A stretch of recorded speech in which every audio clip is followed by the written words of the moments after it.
So we have a friend in her early 30s that's going through cancer, and she wanted to do mostly what the doctor said, but do a little bit of some things on her own that she felt good about.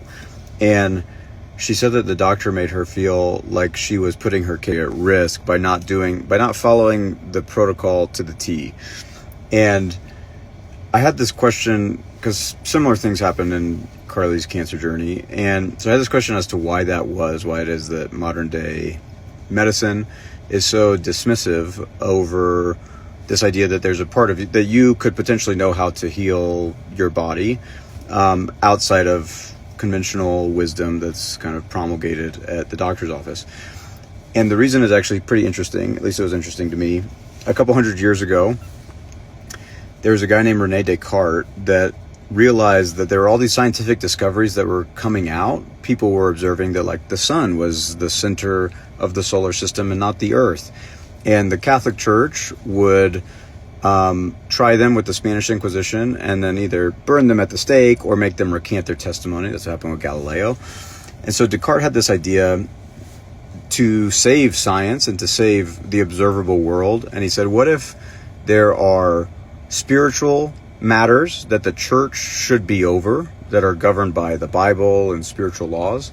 And then there is this other type of thing that we'll call physical matters. And physical matters are observable and quantifiable and measurable. And, you know, this type of stuff, like the solar system and gravity and microscopic things that are happening, that really shouldn't be governed by the church and the church's authority. That should kind of be free to do its own thing, and the church can stay in charge of the spiritual stuff. And so there's this division of the physical world and the spiritual. And so when you're in a doctor's office, you are, with someone that is within the priesthood of what is the physical world, the measurable, the observable, the quantifiable, the repeatable. And so if you're saying, I have this thing that is an intuition about me individually as a sample size of one human on how I think I should live my life, that is something that it goes against their training. Some doctors have kind of figured it out, or they're just like, well, you live your life however you want to live it.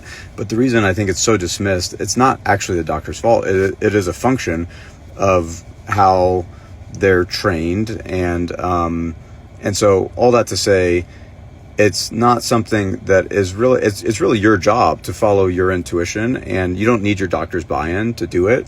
You just have to do it however you see fit, and you live with the consequences. But if you're following your intuition, I found that to be the best place to get started.